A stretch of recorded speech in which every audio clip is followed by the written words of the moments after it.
ओम श्री गणेशाय नम नमस्कार बंधुगण आपण मानकु आम यूट्यूब चैनल को बहुत बहुत स्वागत। जदि विशेष भाव में आम एठी कहिबा कि ए भिडियो रे आम विशेष रूप से आपण मानकु कहिबु आगामी ए 3 दिनर समय अवधि रे आपणक जीवन रे पूरा चार चांद लागिबाकु जाउछि। आपणक पई जदि विशेष भाव में कहिबु किपरि ए समय रहिबो केउ सब जिनिस रे आपणक विशेष रूप से फायदा मिलिबो केउ सबु जिनिसरे आपनको सावधानता रखिबाकु पड़िबो आपणकर लव लाइफ क्यारियर किपरि रहिबो बिजनेस व्यापार किपरि रहिबो एवं स्वास्थ्यर किछि महत्वपूर्ण इनफॉरमेशन मध्ये आमे आपण माननकु भिडियो रे देबु। आ भिडियो शेष रे आमे किछि उपाय विषय रे मध्ये कहिबु जहा द्वारा आपण ए समय अवधि को आहुरी अधिक भल और मंगलदायक करि परिबे। आगो को वीडियो आरंभ करबा पूर्वरु आमर आपनकु रिक्वेस्ट कि जदि आपण हमर ए चैनल नुआ आछंती चैनल को सब्सक्राइब करंतु सांगरे नोटिफिकेशन बेल को मध्य ऑन करि दियंतु जहा द्वारा समय समय रे सह नुआ नुआ वीडियो रो नोटिफिकेशन आपण माननकु सर्वप्रथमे पहुंची जिवो। तो आसंतु जानिबा किपरि रहिबो आपणक पई विशेष भाबरे ए 3 दिनर स्थिति। जदि विशेष भाव में कहबा कि सबुठारु प्रथमे कि कौन आपणक पई ए दिन रे विशेष रूप से पॉजिटिव रहिबा पई जाउछि। जदि आमे विशेष भाव में कहबा जदि आपण व्यवसाय करूछंती किंबा जदि आपण चाकरी कोठी करूछंती तो निवेश पई मध्य आपणको भल अवसर प्राप्त होई जिवो। यह आपणकर आर्थिक निवेश पई बहुत ही भल रहिबो जहा द्वारा आपणको आर्थिक लाभ प्राप्त हेबार बहुत भल अवसर प्राप्त मध्य होई जिवो। भाग्य भल साथ देव काम कार्य रे भल सफलता मध्य आपणको प्राप्त होई जिवो। ता सहित चल अचल संपत्ति दृष्टि निवेश करिबा आपणक पई विशेष रूप से बहुत ही भल साब्यस्त हेबो।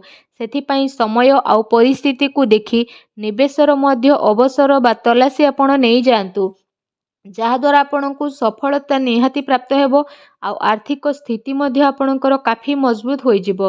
ता सहित कोनोसी अप्रत्याशित आय बा शायद कौनसी प्रोब्लेम रे आपण फसी पारंती ए आयर भल भाव में प्रयोग करंतु जहा द्वारा कौनसी यात्रा बा एमिति किछि गतिविधि रे जोठी आपणकर उद्देश्य अस्पष्ट रहिबो विचार को लोक माननको कुहंतु जहा आपणक दिमाग रे रहिछि। सेथिपई जरूर भाव में रिसर्च करंतु निज आखपाखर लोकंक सह मिसंतु निजर वरिष्ठों को प्रभावित करने पाई शब्दर निपुणतार प्रयोग मध्य करंतु निजर क्यारियर को बढ़ेबा आउ किछि पैसा भरा योजना बा रणनीति बनैबा पाई यह गोटे शानदार समय रहिबो। आपणकर साथी एवं सहयोगी एबे आपणकर स्थिति को जानिबे रचनात्मक कार्य प्रति मध्य आपणकर विशेष रूप से रुचि बढ़िबो। ए अवसर अवश्य लाभ उठांतु नुआ भाव में काम करिबार मौका को हाथ जीवाकू दियंतु नहीं। निजर रचनात्मकता द्वारा निजर घर को खूबसूरत बनै पारिबे। निजर कार्य क्षमतार अन्य को आपण विशेष भाव में प्रभावित करिबे।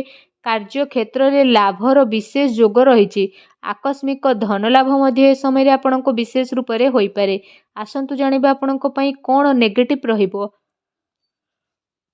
घरोई समस्या को दूर मध्य करिबे अन्यथा प्रोब्लेम आसीपारे निज कथार भरोसा करंतु घर परिवार सदस्यों उपरे भरोसा करंतु कौनसी अन्य व्यक्ति उपरे आदु भरोसा करंतु नहीं। अनावश्यक प्रोब्लेम उपजिबो।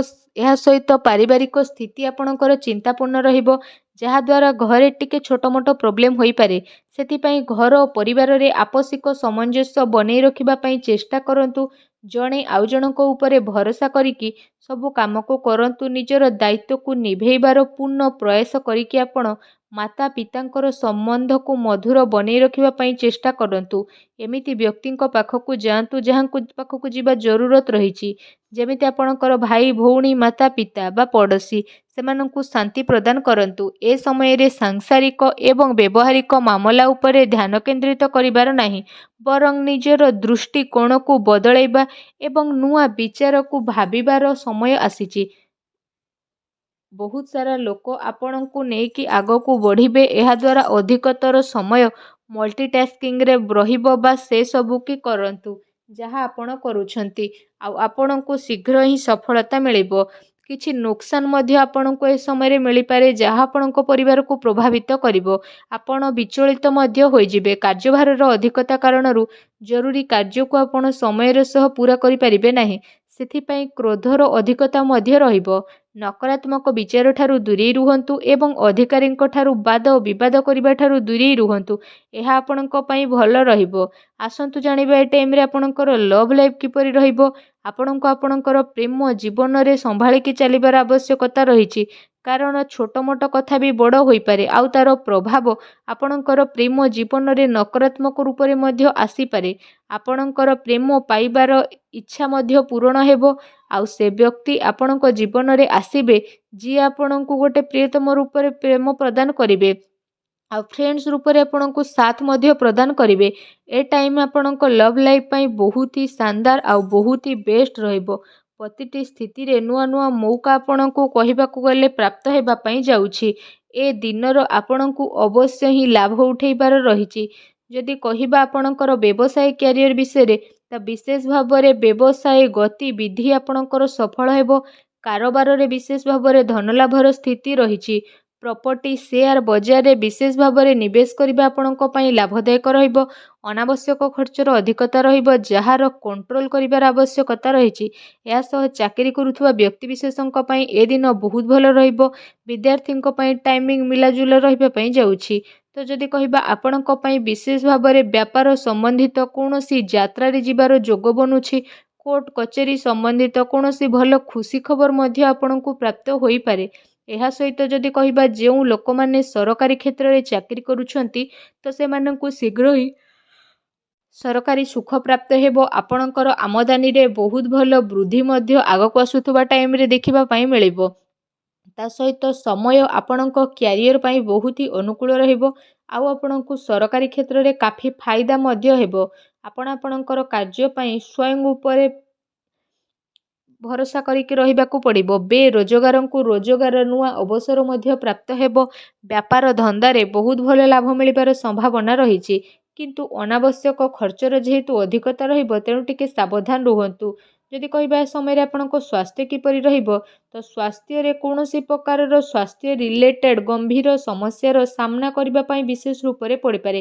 ସେଥିପାଇଁ କୌଣସି ପ୍ରକାରର ସ୍ୱାସ୍ଥ୍ୟ ସମ୍ବନ୍ଧିତ ସମସ୍ୟା ଉତ୍ପନ୍ନ ହେବା ଦ୍ୱାରା ସମୟ ପୂର୍ବରୁ ଉପଚାର କରିବାର ବହୁତ ଭଲ ଆବଶ୍ୟକତା ରହିଛି। ଯାହାଦ୍ୱାରା ସମୟ ଥାଉ ଥାଉ କୌଣସି ବି ବଡ଼ ପ୍ରୋବ୍ଲେମରୁ ଆପଣ ବାହାରକୁ ବାହାରି ପାରିବେ। ସାବଧାନ ରୁହନ୍ତୁ। ଏଥିପାଇଁ ଆପଣ ନିଜର ଖାଦ୍ୟପେୟ ଉପରେ ବିଶେଷ ଧ୍ୟାନ ଦିଅନ୍ତୁ। ତା ସହିତ ନିଜ ସ୍ୱାସ୍ଥ୍ୟକୁ ଆହୁରି ଅଧିକ ଭଲ ରଖିବା ପାଇଁ ଆପଣ ପ୍ରତ୍ୟେକ ଦିନ ଯୋଗ କରନ୍ତୁ, ବ୍ୟାୟାମ କରନ୍ତୁ ଏବଂ ସୁସ୍ଥ ରୁହନ୍ତୁ। ଆସନ୍ତୁ ଜାଣିବା ଆପଣଙ୍କ ପାଇଁ କ'ଣ ବିଶେଷ ଉପାୟ ରହିଛି। ଯଦି ବିଶେଷ ଉପାୟ ବିଷୟରେ କହିବା ସ୍ନାନ ଆଦି ଆପଣ କରିସାରିବା ପରେ ବିଶେଷ ଭାବରେ ବହୁତ ହିଁ ପ୍ରେମ ପୂର୍ବକ ସାବୁଦାନାର କ୍ଷୀରି ବନାନ୍ତୁ ଆଉ ସେ କ୍ଷୀରିରେ ଆପଣ ଚିନି ବଦଳରେ ମିଶ୍ରି ମିଶାନ୍ତୁ। ଯେବେ ଏ କ୍ଷୀରିଟି ପ୍ରସ୍ତୁତ ହୋଇଯିବ ସେଥିରେ ଆପଣ ଅଳ୍ପ ଟିକେ କେଶର ପକାନ୍ତୁ ଆଉ ତାପରେ ଆପଣ ସେ କ୍ଷୀରିଟିକୁ ନେଇ ସବୁଠାରୁ ପ୍ରଥମେ ମା ଲକ୍ଷ୍ମୀଙ୍କୁ ଭୋଗ ଲଗାନ୍ତୁ। ଏହାପରେ ଆପଣ ସେ କ୍ଷୀରିକୁ ମା ଲକ୍ଷ୍ମୀଙ୍କ ଆଗରେ ରଖିକି ଘର ପରିବାରରେ ବାଣ୍ଟି ଦିଅନ୍ତୁ। ଏପରି କରିବା ଦ୍ୱାରା ମା ଲକ୍ଷ୍ମୀ ବହୁତ ଅଧିକ ପ୍ରସନ୍ନ ହେବେ ଏବଂ ଆପଣଙ୍କର ସବୁ କଷ୍ଟକୁ ଦୂର କରିବେ। ଯାହା ବି ଆପଣଙ୍କ ଜୀବନରେ ପ୍ରୋବ୍ଲେମ୍ ଚାଲିଛି ସବୁ ଦୂର ହେବ। ଭିଡ଼ିଓଟି କେମିତି ଲାଗିଲା କମେଣ୍ଟ କରିକି ଜଣାଇବେ। ଚ୍ୟାନେଲରେ ନ ଆସିଥିଲେ ଚ୍ୟାନେଲକୁ ସବସ୍କ୍ରାଇବ୍ କରିବେ। ଧନ୍ୟବାଦ।